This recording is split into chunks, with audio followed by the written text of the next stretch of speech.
right here, all the way from Beverly Hills. Let's hear it for Pepper Edmiston!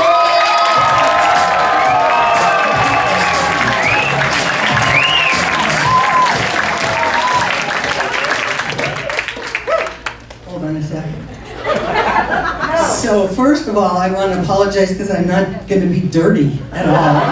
And second of all, to my 90-year-old mom, I'm so sorry, I didn't know.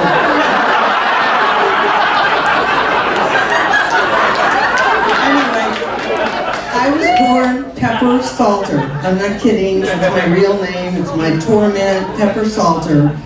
I was teased all my life. How would you like a rabbi named Myron Lipschitz to make fun of your name? So I complained to my mother, and she said, Pepper, don't take it so personally. I gave your brother a strange name. His name's Mike. My mom always has lots of advice for me. Once she said, oops, hold on a second, I peeked about 15 minutes ago.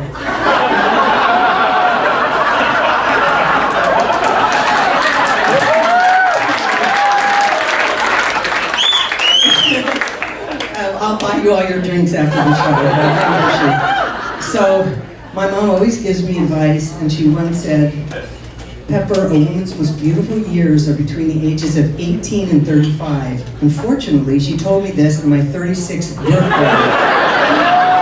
Thanks, Mom. So, the reason I'm here is because some people have told me I'm funny. Like, I got a lot of laughs at my dad's funeral,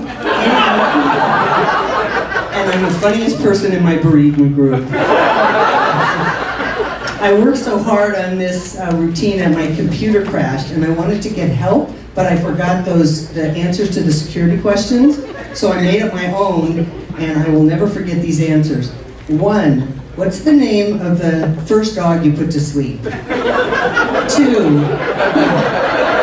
what's the year that you became addicted to Vicodin? And 3, what's the name of the first priest or rabbi who molested you? I'll never forget those names. This feels so good to get laughs. I can't believe it.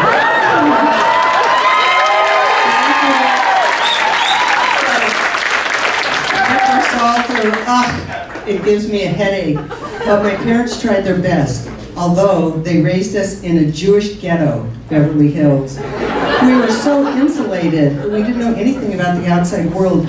Once I was on a holiday TV show, and the host said, and little girl, what do you want for Christmas? And I said, Chinese food.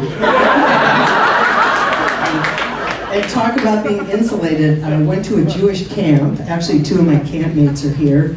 And went behind the cabin, you know, with my boyfriend, and we were making out, and then he finally got his hand in my bra,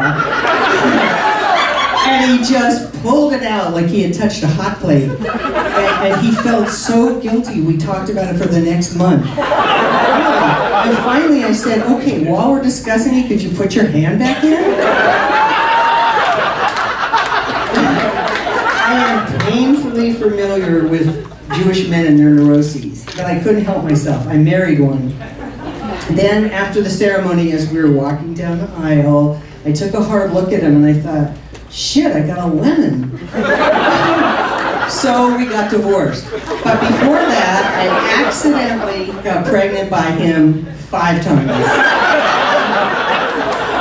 And they're here tonight.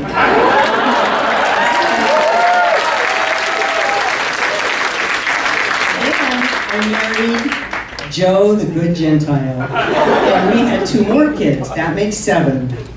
You might, if you don't know me, you might think, oh, the Brady Bunch. Nope, it was a Nightmare on Elm Street every night. With the first 5, I was so exhausted I couldn't discipline them, barely. But the last 2, forget about it. I closed my eyes and prayed. One of them, he's here, he was smoking pot when he was a toddler. And we had cops at our house so many times that I had to tell them we were raising money for the policeman's orphans fund. Let's see. Oh yeah. But Joe and I love the kids. The thing is, we were hoping for an empty nest. Instead, we have 2 sons, 1 grandson, a daughter, her husband, a housekeeper, a houseboy, a transgender cat, a pit bull, 22 rabbits, a dachshund, and a very special duck. Oh, it's terrifying, all under our roof.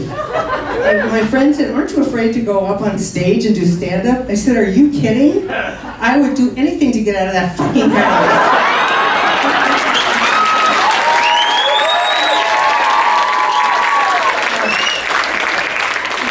Recently, I gotta go fast, sorry, because of the light, but recently we had a rare night where nobody was home, it was just Joe and me, and he said, hey, sweetie, how about putting on something, a little ensemble for tonight?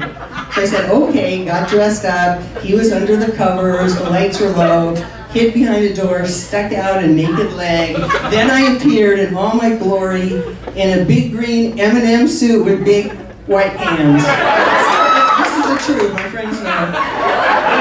Joe looked so miserable, and I said, sweetie, I thought you liked M&Ms. And he said, but I thought we were going to have some S&M.